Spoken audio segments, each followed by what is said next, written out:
All right, I'm here with Adam and Lex at the Steve Irwin here in, where are we? Melbourne? Yep, Williamstown, Melbourne, Australia. And you guys have been on the Steve Irwin for Sea Shepherd for how long?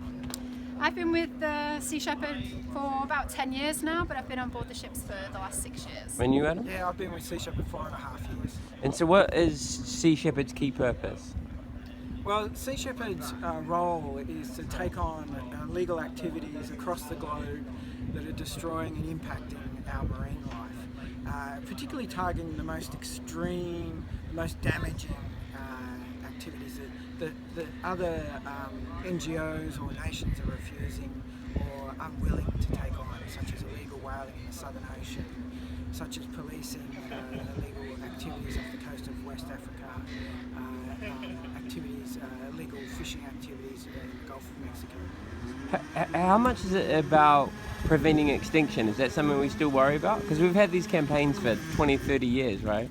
Oh, absolutely. I think the state of the oceans now is at a level where we can't afford to not be doing anything anymore. We've reached that critical point now where if we do nothing, the whole thing's just going to collapse by 2048. And this is our way of life. It's what gives the world life. So if we lose our oceans now, then there's going to be nothing left for any of our futures. Is that a clear and present danger?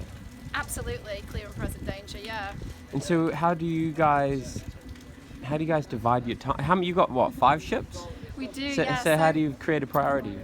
Oh, good question. Well, I guess we look at this history. Sea Shepherd's been around for 40 years. I mean, one of the core parts has been anti-whaling campaign. You know, we've opposed whaling across the globe, from Norway to Iceland to the Southern Ocean.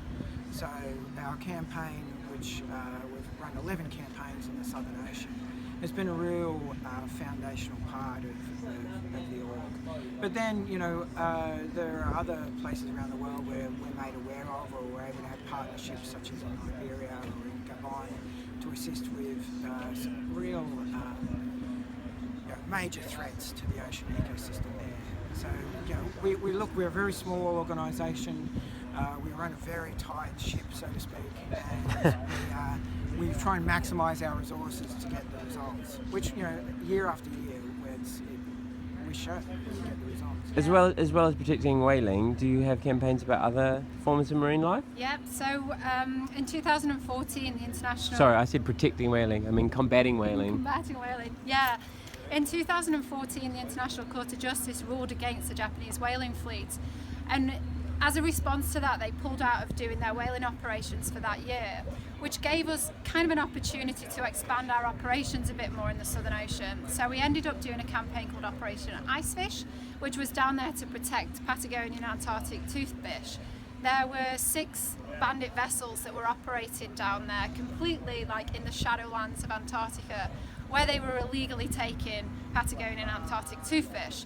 So what we did with that campaign is take 2 of our vessels down there in order to try and find these vessels and report, like 2 of them had international purple notices. These were Interpol purple notices on them. So our mission was to go and find these vessels, report this back to Interpol, and then kind of see what we could do to combat the fishing operations that they had down there. So it took us, when we finally got to Antarctica, it took us about 2 days, which was super quick to find the Thunder. And we ended up following the Thunder for 110 days with the Bob Barker. And whilst we started that pursuit, they'd actually abandoned all of their fishing gear. So we also had the Sam Simon down there, who ended up confiscating 72 kilometres of their abandoned fishing gear that they just dumped in the Southern Ocean. By fishing gear, do you mean nets? Yeah, I mean illegal gill nets. Yeah, they had gill nets down there. So these were just these giant walls of death. And by just abandoning them, it just meant that these nets would just continue to kill the marine wildlife down there. They're indiscriminate, everything gets caught up in these nets. So we felt that it was our duty and our mission to take those nets out of the ocean. By everything, you're talking like dolphins, turtles, sharks? Anything in the region, Yeah. anything that Yeah, swims in. we were cutting a lot of crabs out actually. We had like the Crab Liberation Front and we started cutting all of these crabs out of the nets and getting a lot of live crabs back into them. These are like these big, red, beautiful crabs. We ended up cutting quite a few live toothfish back out as well. Not so much with like, there's not too many dolphins down in that kind of, it's so cold down there that a lot of animals can't survive in those conditions. And what makes toothfish unique is they have like an antifreeze in their blood, which means they're suitable for that kind of environment where temperatures plummet and it's just so cold.